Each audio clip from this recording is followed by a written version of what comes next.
Welcome back to Shit Creek Survivors, where we explore stories of resilience, the tools people built through hard times, and a dose of hope for anyone currently wading through their own Shit Creek. Today, we talk with Rachel Krentzman about what it feels like when the church walks away and trauma lives in the body and soul. She shares her story, including family loss, spiritual abandonment, and how on the inside, we are all whole and worthy. Rachel also discusses the practices that helped her stay resilient, including yoga, mindfulness, and insights from her new book, As Is. Here we go.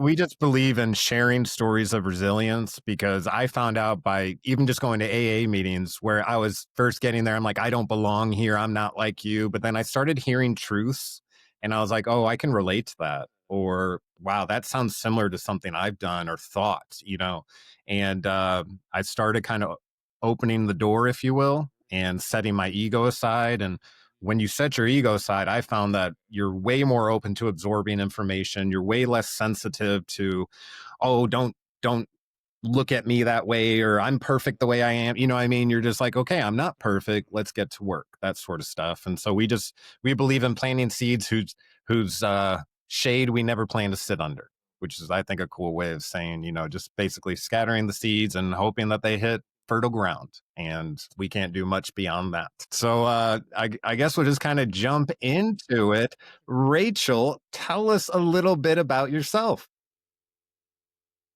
Well, I'm 54. I live currently in Israel, but I'm from Canada, and I also lived in San Diego for many years.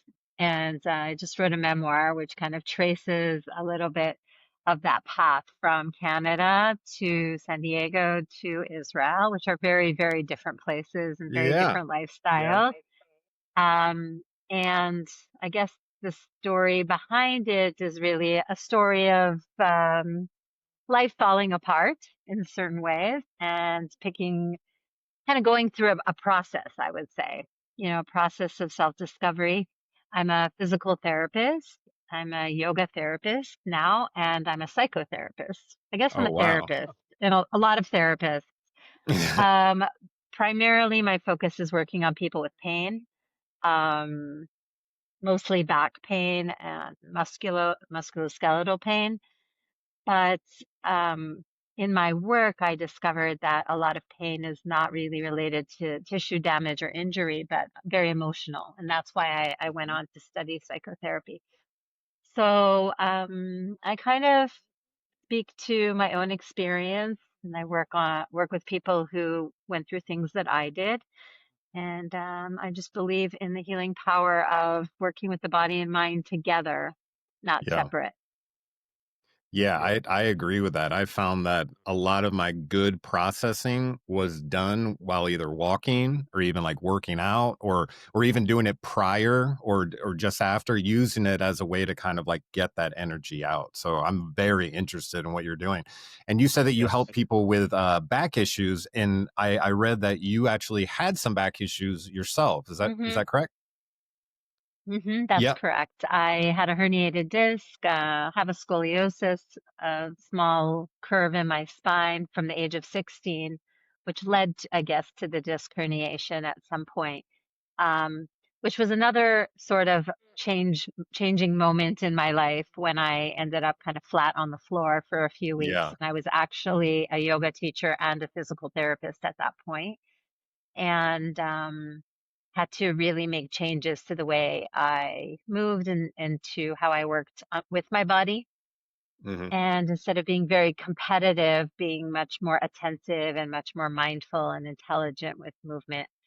So yeah, I had to learn the real way. But I think what I tell my patients, and I assume what you guys probably talk about on the show, is that sometimes the things that happen to us, at the time I didn't really appreciate it very much. It wasn't pleasant, it was painful, and it was um, difficult, very, very difficult.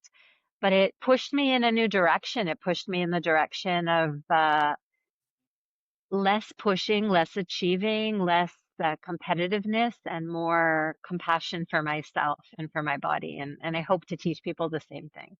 Yeah. There you go. It almost sounds like quality over quantity. You know what I mean? Instead of rushing to get everything done and picking something. And that makes a lot of sense to me because if I'm running around trying to do 10 things, I'll freak out the majority of the time and maybe get some of them done. But if I come up with a clear, crisp list of like, these are the 2 things I'm doing today, then I can put some time into it and care about it and kind of, you know, do what I need to do with it compared to just getting it that's just crazy done kind of deal. If that makes any sense.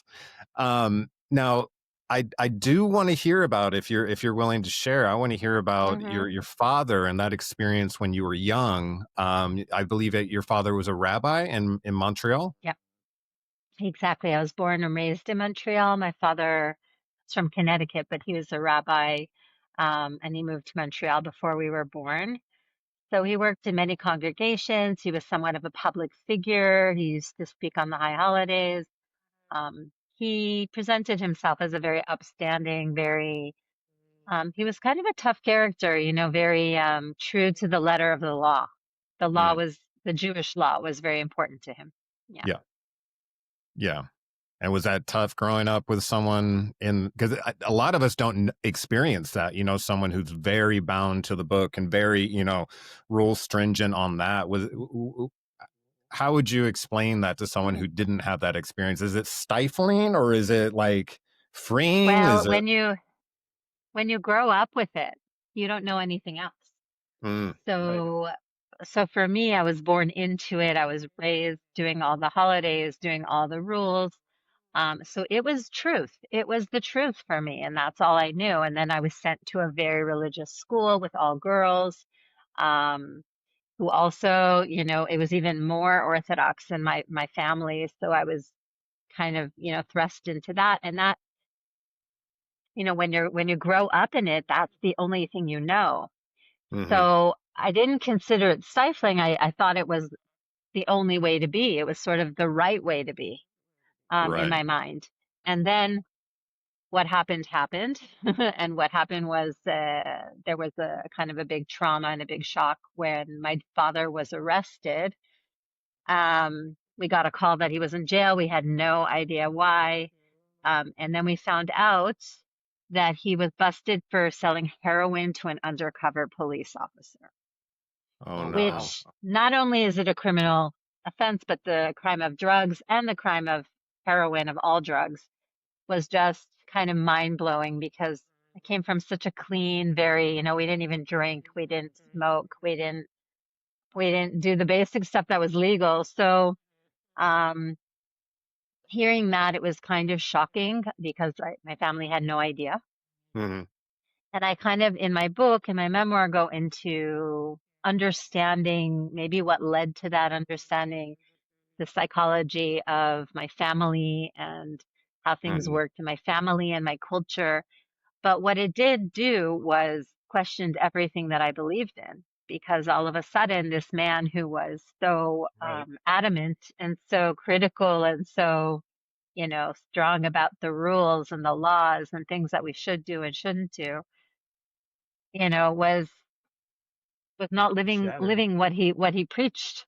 Yeah. And Yeah. so um, I would say not right away.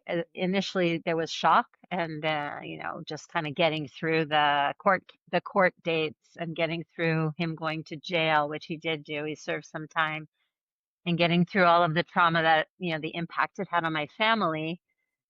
But my inner world fell apart because I started to question, why am I doing all this? Do I Yeah. really believe in it? Is this the truth? A lot of big questions came up.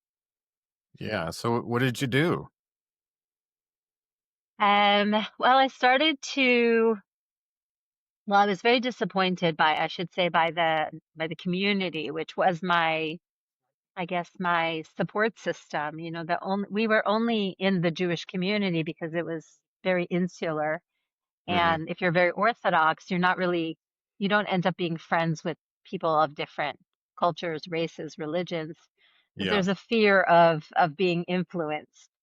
Um, so what I did, and when he was arrested, there was a big backlash by the community. We were in the newspaper. The other rabbis and other people in the community were very angry. They felt that he had kind of tarnish the name of Jews in Montreal. And so we were sort of rejected as a family by the whole community.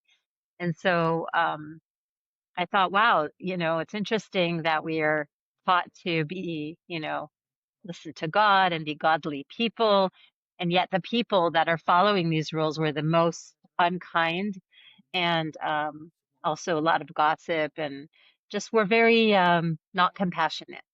And I Yeah. started to question, are these the people I want to be like? If Right. this is what this type of religion creates, do I really want to be a part of this?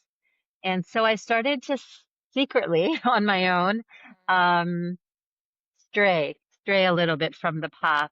Now you're gonna laugh because you'll think it's funny when I tell you what that means.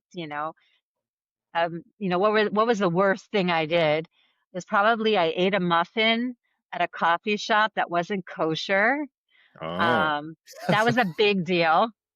Well, Now you have that's to cool. understand where I was coming from, but like, Yeah, I Oh, think I that's can really I get started to it. cool. do little And things. how I old were you started when this maybe was? I was 23 when it happened. So Okay. I was Wow. actually married already because we get married very young. Mhm. And I was newly married and we really didn't know what to do with all of this that had just happened. And I also had just started university for physical therapy. So I started to hang out with my non-Jewish friends. And so I would like smoke a couple cigarettes every now and then, have a muffin. Um, so I used to wear skirts only. I started to wear jeans. I used to wear Huh. my head covered. I took off my head covering. So little by little, what I started to do is question all the things I was doing just for the sake of religion and Mhm. deciding and started to let it go bit by bit. But it was a very slow process because I was so embedded in the community that I couldn't really, um, it was very hard to pull away. Yeah, I Yeah, but bet. they kind of pushed Eventually, you away a little bit. I yeah, mean, you weren't the one yeah, selling the heroin, and you got treated like you were the drug dealer. no, you're right. You're right. My That's whole one family sort of was punished in a way. Yeah. Um, that's maybe one of not the actively, but yeah, Yeah, I was gonna say that's one of the scariest things sometimes is you think you're in a safe environment where if you were to fall, you would be caught. But then something happens and the promises don't come true, because humans are going to fail. You know what I mean? And um yeah, that's a scary moment when you believe you're on a team and then it turns out you're getting kicked hmm off the team and that can break your heart. You know what I mean? Because you imagine I would never do this to you. Like I would help you in this moment. I need help to an extent. right. That's what I can come up with. Yeah. I would totally agree with what you just said. It was exactly like that. It felt um when I felt like if something bad were to happen, you would have a safety net. And in fact it was the opposite. I feel like the ground, was pulled out from underneath me and I was completely alone in my Yeah. pain. And I had no one to talk to within my community. And the only people that I could talk to were the people who were less judgmental were the people not within my community. Hmm. So I found Yeah. more compassion there. And of course, if I was suffering, I'm not going to go to the people who are hurting me or, Yeah. not very helpful. So I guess it did start to open my eyes and I started to question a lot of things that I was taught. Um, Hmm. and that set me on a path of really Hmm. searching for truth, searching for who I was, searching for my role as a woman specifically, um, in a culture that I felt was a little bit uh, put women in the background. And, I Hmm. wasn't really encouraged to be too loud, to have a voice. And, um, and my husband didn't like that too much, and neither did my community. And so eventually we got divorced and I left the religion completely once I was able to separate from him because he stayed within the community and that's what he wanted and I didn't. And Okay. then I was free to really explore and that's when I got into yoga and movement um and even therapy and even also going to 12-step programs for some of my own behaviors that were not related to alcohol or drugs but more codependency Yeah. and sex and love addiction, which I talk about in the book. Yeah. Um, and so, yeah, a lot of things changed after that. I started surfing, I started swimming in the ocean, I started to discover nature, things that I just wasn't able to do in the religious community as a woman. That's amazing. Being able to step out and be like, I'm not only am I stepping out, but I'm gonna live a little bit here. You know what I mean? Like not Yeah. yeah, feeling closed off to even surfing. You know what I mean? That's so cool that you're out there, you're living, taking the day on, that Yeah, sort of yeah. deal. And so as Hmm. you grew, is that what kind of inspired you to help other people along the way? Were you like, wow, there's power to this, there's other people's in this situation, that sort of motivation? I would say that, because I feel lucky that I had gone to school for physical therapy. It wasn't my intention to kind of take this path, but I was in a helping profession already, and I feel lucky that I did that. Hmm. Um, so I already had one foot in the door in terms of helping people. But when I got into the yoga and more of the mindfulness and more of the understanding of pain, not just physical pain, but emotional pain, and started to really heal myself through yoga and my own back injury, that's when things really came together because I was able to combine that with the physical therapy that I had from before. Yeah. And I was positioned to really help people with a new approach Oh, wow. rather than just working on the body. Yeah. So you were saying that emotional pain will show up as physical pain as well? Yes. So I'm Yes. in pain a lot and I have a lot of emotional pain, but physical pain. Let's talk about that. Like, how did you even sort that out? That like if you they are you saying we store that emotion? Yeah. Okay. And Yes. and how does that work? Is this news to you, or is this It something is news. you It have well, heard? and Okay. yeah, I mean, we've never had anyone kind of speak on it on here. Ah, okay. But yeah, that's new. Well, it's pretty well known now, I would say, even backed by science and evidence. But, 25 years ago, or I think it's almost 30 years that I graduated from physical therapy school, it wasn't really talked about so much. So often, we would see patients who had pain, but nothing wrong with them, and we would say it's in your head. It's kind of, oh, they're just making it up, but Right. it's not. So we now know from pain science that pain is in the brain, not in the head. Not that you're making it up, that the pain is real, but that chronic pain is really more of a memory in the brain that kind of replays itself, even if nothing is wrong. And Oh, that stress and trauma specifically manifest in the body because our body and our mind are not separate.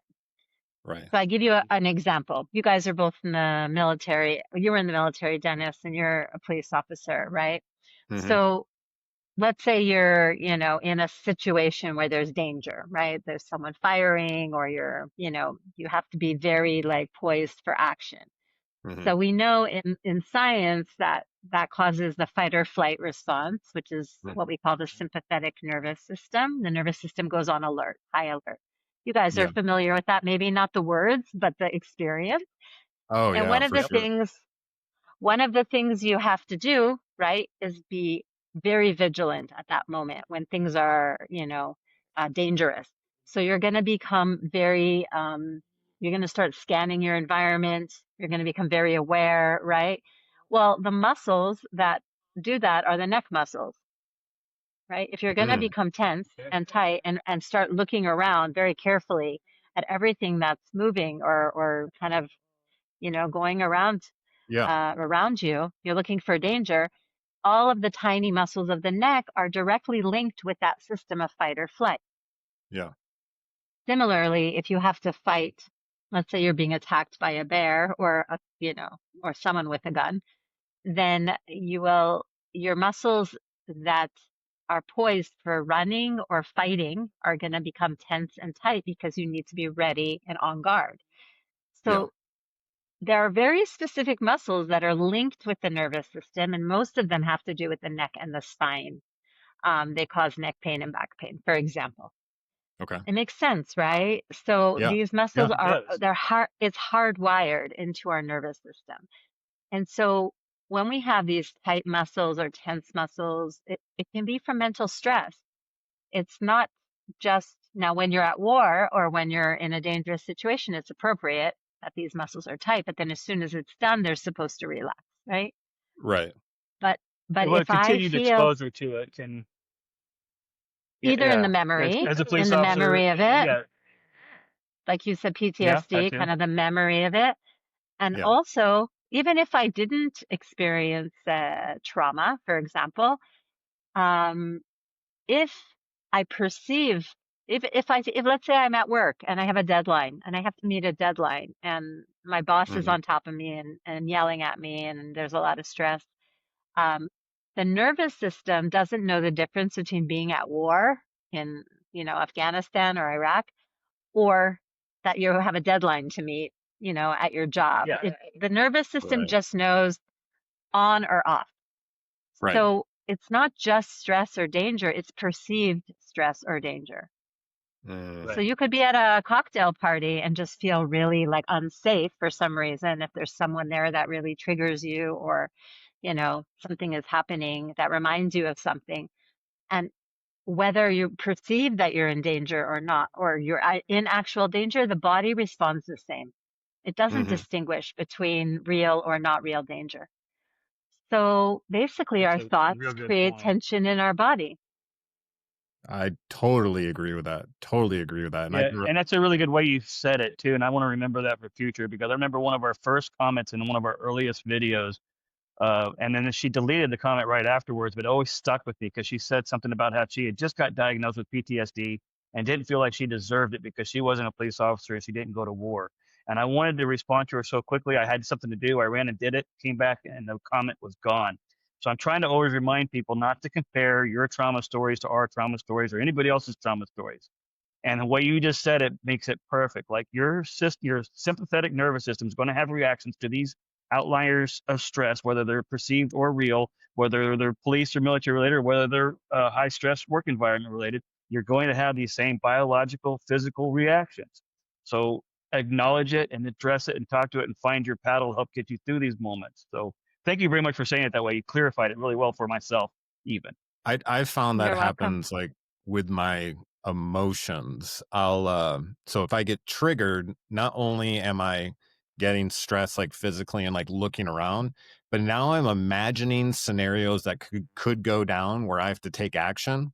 And again, this is PTSD. It's like forecasting what's going to go wrong here, what's going to go wrong here, what do I need to do, what do I need to do, like where are the exits, where would I tell my wife to go, all those kinds of things. Right. And you create these stories, but what happens is the emotion that comes with that story is very real.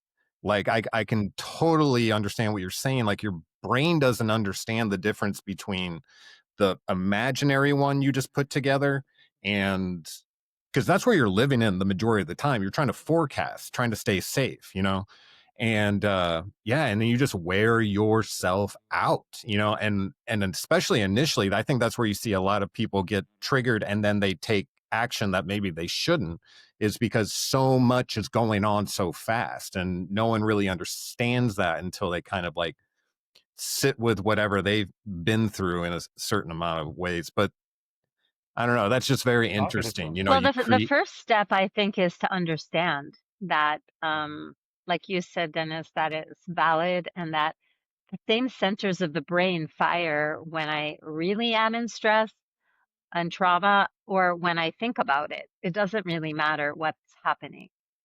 Yeah. So the same brain centers are functioning. And so you're right, we need to be more compassionate to people who have their own types of stress that they may not think is valid. And this, by the way, includes what I went through, which is sort of what we now call complex PTSD, which is not that one bad thing happened, even though one bad thing happened, but it's on top of a lot of other little miniature traumas.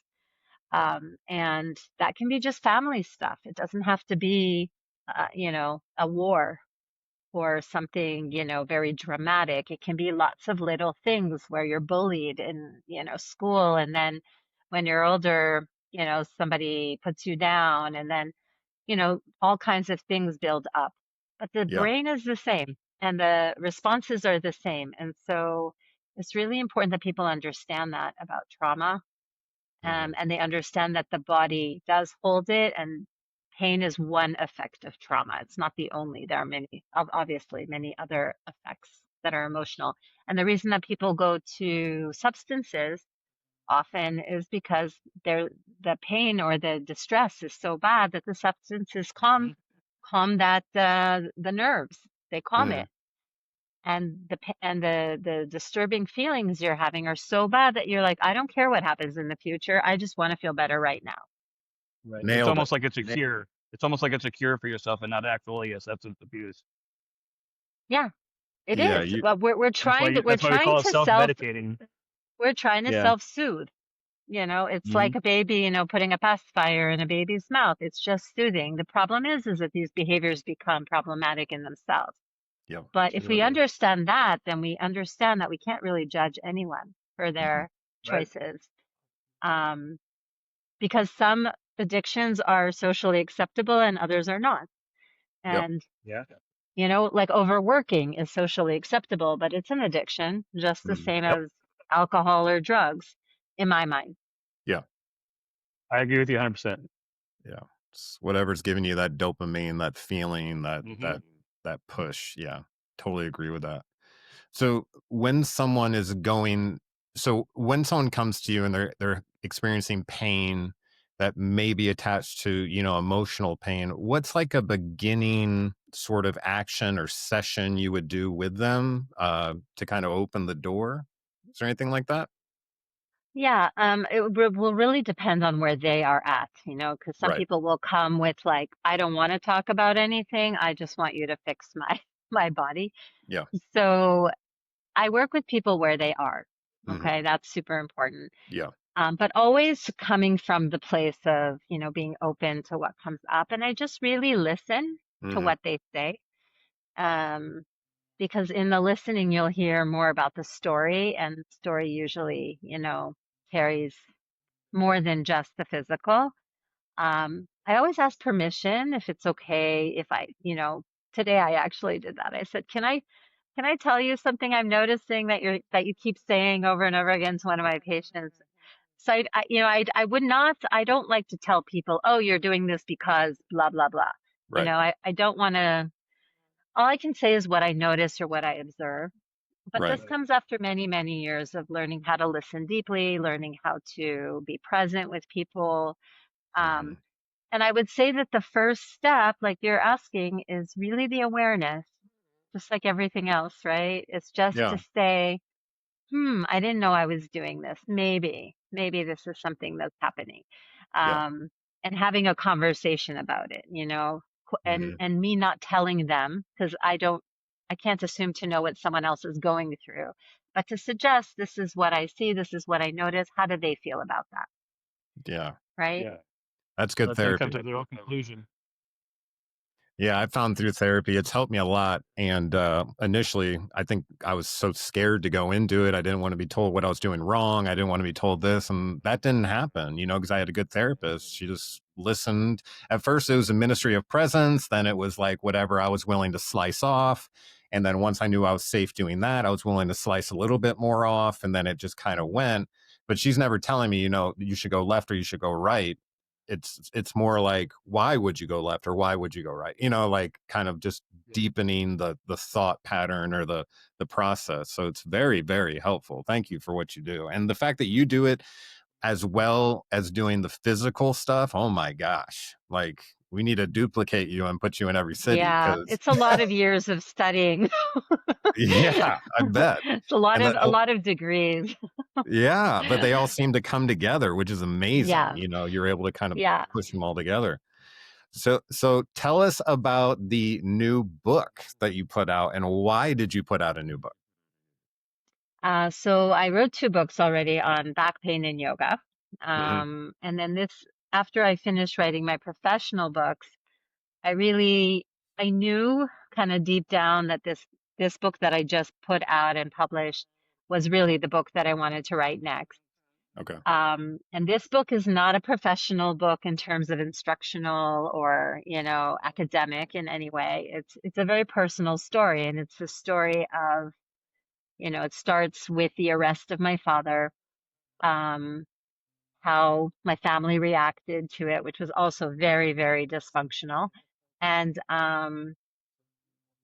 then sort of this process that I went through, in questioning my place in the world and questioning my marriage, my religion, moving from Canada to the US and then from the US to Israel, trying to make some peace with my culture and my background, and Hmm. also my own struggles, challenges with relationships, with, I I realized that I was always looking for approval from my father, who essentially not only betrayed, our family in a sense, or kind of, I don't think he betrayed us, but he disappointed us and Hmm. put us through a lot.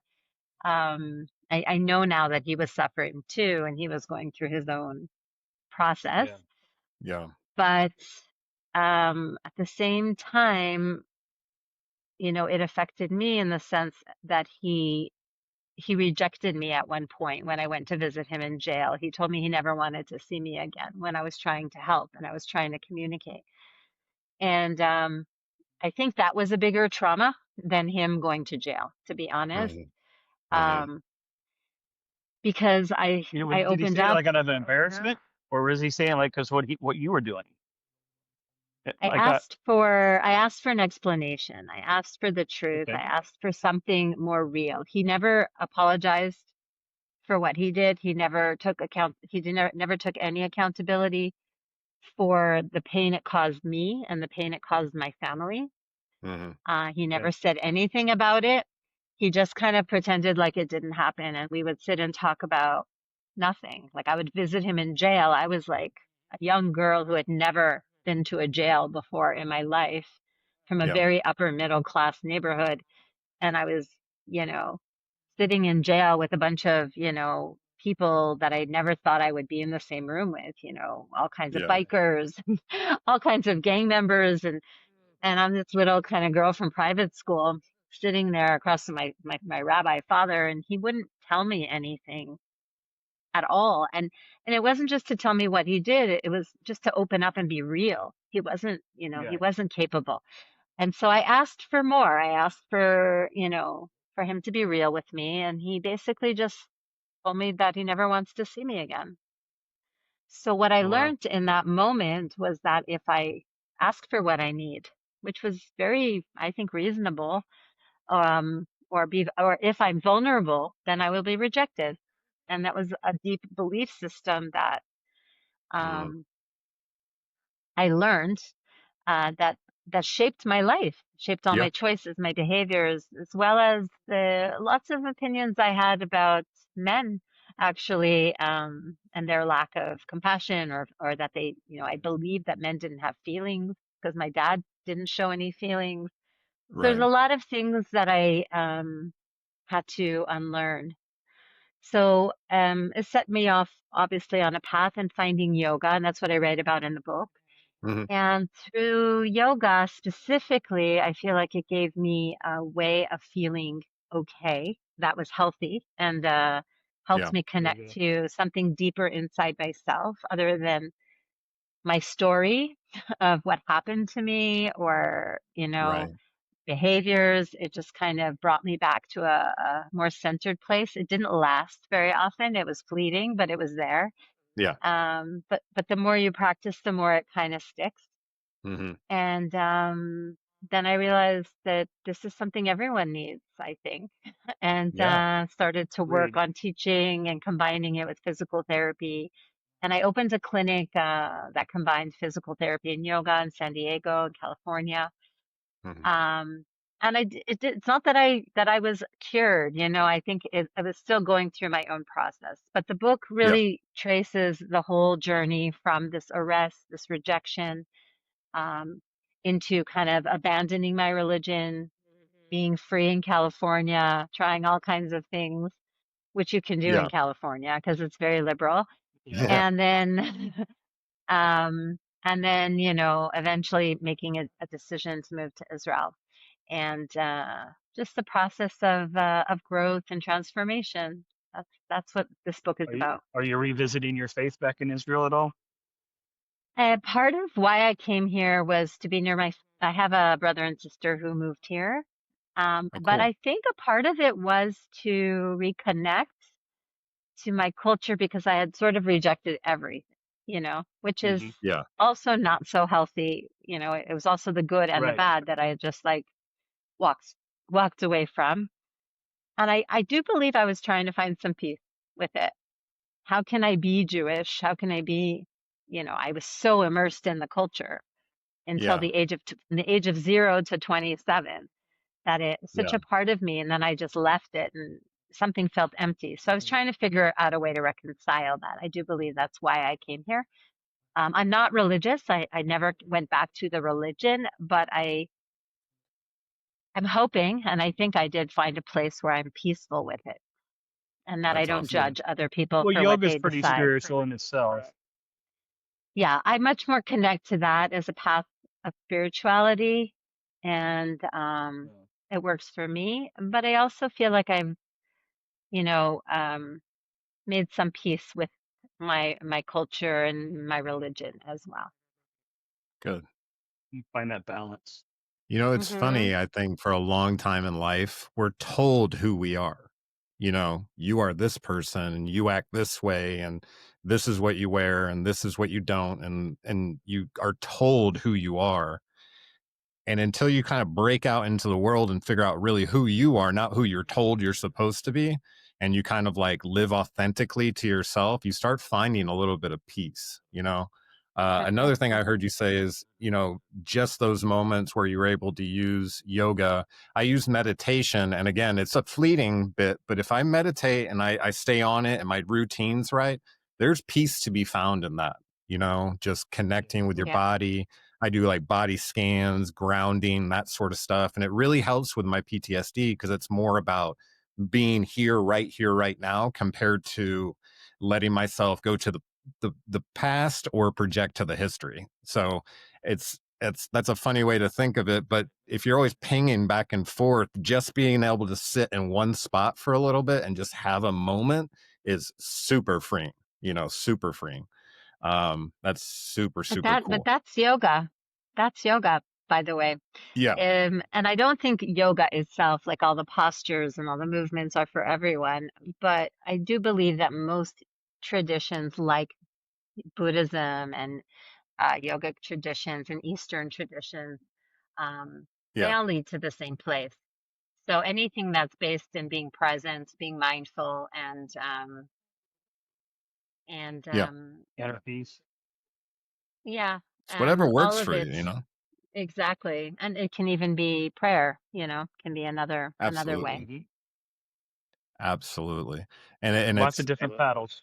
yeah, it's whatever works for you because I might use meditation where I lay down. Um, but my wife, I've talked to her a bunch about it and she's like, I'm just not capable of doing that. But guess what she started doing recently? Yoga. Because she's like, I have to be doing something. You know what I mean? So So the that I'm fact that more she's, like that. Yeah, yeah, I need to, for me, movement, I found, it helped me discharge a lot of stress, and I couldn't sit yeah, still and meditate unless I moved and kind of got out some energy because I have a lot of energy inside. yeah, But some people don't need that. Some people can just sit. yeah. But the intention of yoga and all the movement is just to meditate, to be honest, to eventually get to a place where you can meditate. And it's not easy. Yoga is not easy. Oh, no, not I've at been to all. yoga classes and had my butt handed to me. You know what I mean? Like it just worked me over. Muscles you don't think you use, you got to stretch everything out. I mean, but I get it. If you're meditating at the same time of moving, that might make things easier. I might have to look into this because But that's what yoga should be like. I think it's been it came from India predominantly, but coming to West and North America, it became much more of a fitness They became Yeah. much more focused on the physical aspects and not on the meditative aspects. So that's why people Oh, think that it's just a movement. But the truth is, in yoga, there used to be very little movement. It used to be much more of a meditation centered practice. There were a few movements in the yeah. very beginning. I Um, know the breathing or the breath work has helped her too, because it's weird when you don't realize you're always panicked and running around how tight your chest actually is until someone teaches you like, no, you're not even breathing right, man. Like you're only taking it in like right here. You need to let it open. And what's weird is when you do it, it's like a magic pill and suddenly you're relaxed after 3 like proper breaths and you're like, what? Like this do works. you But know what's fun? why? Do you know Why? how it works? It's the same Is as it what I told you in the beginning. It's all the nervous system. yeah. Like I said, remember, if you're stressed out, your muscles get tight. Well, if you're stressed out, your breath gets short, right? Okay. You start to panic, you breathe short. Well, guess what? If you breathe short, it sends a message to your nervous system to be stressed. So it Yeah. works both ways. So you can affect your stress by breathing. If you slow your breathing down, it will send a message to the nervous system that I'm okay, I'm safe. Hmm. Um, There you go. and and you can affect the mind and the mood by breathing, but you Yeah. can also affect your breathing by your thoughts and your mood. It goes both ways. For So the sure. breathing is directly linked with the nervous system. And the Because one I'm doing what recently, happens when you're in fight or flight? You're breathing short, you're trying to get a lot of oxygen, you're hyperventilating because you yeah, need more oxygen. And that's okay if you're running away from a bear, but if you're not, right. your body still responds as if. Yeah. Yeah. And then it has to kind of like, if you sort of, I've found in that moment when you're super triggered, you got to figure out something to do with that energy. It helps, to kind of like leak it out, if you will, compared to just like for a long time, I'm like, I just have to sit here and sit still. That didn't work all that well. You know what I mean? Because my mind would just pop, pop, pop. But if I go for a walk or something like that, it allows me to kind of calm stuff down, with that movement. And it really, really helps. I But do the you breath. can calm stuff down with the breathing too. Like if you Yeah. just focus on maybe counting the breath or increasing your exhalations, there's tricks, there's little That's the breathing one I've been techniques. doing. Yeah, that's the one Hmm. I've been doing where like you breathe in for 4 and then you hold for maybe 4 or 2.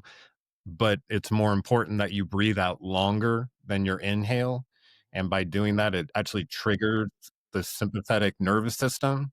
It's so yeah, I mean, it The works. parasympathetic. Yeah. It Yeah. it slows your heart rate Uh-huh. immediately by exhaling longer. It sends a message to the heart to slow down, and that sends a message to the nervous system that I'm not in stress anymore. Yeah. That's so And it's funny. like You kind gotta of like it's a circle, you know? So if you need yeah. to break the cycle, you can break it many ways. You can break it by being less stressed mentally. So even Yeah. talk therapy can help with that. You can work Yeah. on the breath, which will affect your mood. Mhm. And you can work on the body, which will also Yeah. And change then it your helps your thoughts. sleep too. It helps your sleep. And then with your sleep being better, you're feeling better when you wake up. For me, meditation actually helps my dreams. If I don't meditate for a couple days, my PTSD dreams will get very, very graphic Hmm. and aggressive. And I wake up and I'm exhausted because I'm experiencing Hmm. all the emotions that you would feel in real life in those dreams, right? Where I'm dying. But if I meditate before bed, and this is the only reason I was desperate enough to meditate, is like I was at the end of my rope and I just didn't want to sleep because I didn't want to deal with the dreams. At my worst, I didn't want to be awake because that's when the flashbacks were happening and I was always scared and like a hiding, kind of deal. Um, but yeah, meditation definitely helps. And for me, there's multiple things I got to do. Like you said, everyone's just got to find their thing, but I encourage anyone listening to take a chance on something you don't know because it may just be what works for you. And it would just Yep. give a little bit of relief is a lot, just a little bit, you know what I mean? And with the breath work, you can find that pretty quickly. You could do that in your car. You could do that. I mean, it takes 3 minutes, I guess, or whatever, Hmm. less than that. um, But yeah, very, very cool. Now, one of the questions I like to ask is for all the listeners out there, if there's someone out there who's feeling hopeless, who maybe is experienced kind of like sort of what you experience, what's one of the things you would tell them to give them hope and keep them moving in the right direction? The first thing um, I would say is that, you are not your story. You are not Mm, what happened to you. That's not who you really are. Yep. That behind this hopelessness, behind the maybe devastation, behind pain, behind the depression, behind all of that is a much deeper part that is perfect and whole, and you've just lost sight of it right now. But it's there. It's always there. So to not give up because it's hiding right now, that part of you, but there will be a time when you will find it. And the other thing I would say is that as you said that, I remember reading a book when I was in a really bad time, and I was kind of on the floor, kind of just crying and really feeling hopeless. I opened a book. I think the book was called When Things Fall Apart by Pema Chodron. She's a Buddhist teacher who Okay. also went through a trauma. And I highly recommend that book for people who feel really hopeless because I read the first sentence, it was a quote. I remember it very vividly. It was, "The only thing to fear is fear itself." hmm And I don't know, something in that just quieted in me. And I said, okay, I feel really shitty right now, but it's not always going to feel that way. Yeah. Yeah. Yeah. Really well I'm just said. scared. Hmm. Yeah. Yeah. Fear is powerful. Fear is very powerful. And I really like how you said that you're whole. You've just lost sight of it. I think that is really kind of another angle that we've never said it that way before, where like it you just can't see it compared to, oh, you'll get back to being that person. It's like, oh, I am that person. I just can't see it right now. So there's an issue with like Exactly. compare. Yeah, and you're definitely not your story because things can happen to you, crazy things in this world which are totally out of your control. But what we've found is the cool thing is sometimes is some of these bad things can lead to our biggest periods of growth. um they force you to kind of assess some things that you wouldn't have done before. And it turns out, now that I look back, I'm like, I'm glad I went through what I went through. You know what I mean? Like, what a gift, what a blessing to get to experience the highs and the lows. And I know I'm saying that from a good point right now, and when you're low, it's not really as easy to That's what I say. was But going I'm to say. When you're in a bad place, you don't want to yeah, hear that from anyone. Like, oh, right, one day you'll be thankful this happened to you. No, yeah, yeah, not at that time. But I think yeah, That's sort of understanding that self-discovery. there's so much more that's possible deep inside. yeah, Um, and there's the pieces there. It's like, I think of it like a sculpture, like a big piece of stone that, you don't see the sculpture. You have to like chip away bit by bit yeah, at this hard rock on the outside. But it's there. You just yeah, have to uncover it. And it takes effort and skill and time and discipline. yeah. Um, and I For think just me, I not to Yep, be keep we say it a my alone. lot. We say Huh? it a lot. We say it a lot. The blueprint is easy, but the action is hard. Yeah. yeah. Well, before we leave, where do we get the books? Where do we get these books? On Amazon. All right. Go to Amazon. The easiest way, you can look up my name, Rachel Krentzman, and all my books will come up. I also have a website, rachelkrentzman.com, which it has my newest book, the memoir, and all of the ways you can access it through all the channels that it's available. Beautiful. And Well, I I'll put will all look that it up. information in the description of the episode and all that kind of stuff. And Honestly, If I can Rachel's been just an say one absolute. more website, Yeah, the other website is happybackyoga.com, which not only has the books, but it has retreats that I do and courses that I offer. So that might also be a really good resource for people. absolutely. Absolutely. Well, Beautiful. Rachel, it's been an absolute pleasure meeting you. Thank you so much for giving us some of your time. I know it's a little later in Israel than it is here. It's about to be 2 o'clock. What is it about to be 8 o'clock there? 9 p.m. 9. 9 p.m. 9. Oh, Hmm. wow. Well, Well, thank you have a so good night, much. Rachel. Thank you for your time. Yep. Thank you And so I'm much. It just, was really great. And I hope that this show inspires many people. It sounds like you guys are doing a great thing. If it helps oh, just one, it's worth it, right? yep.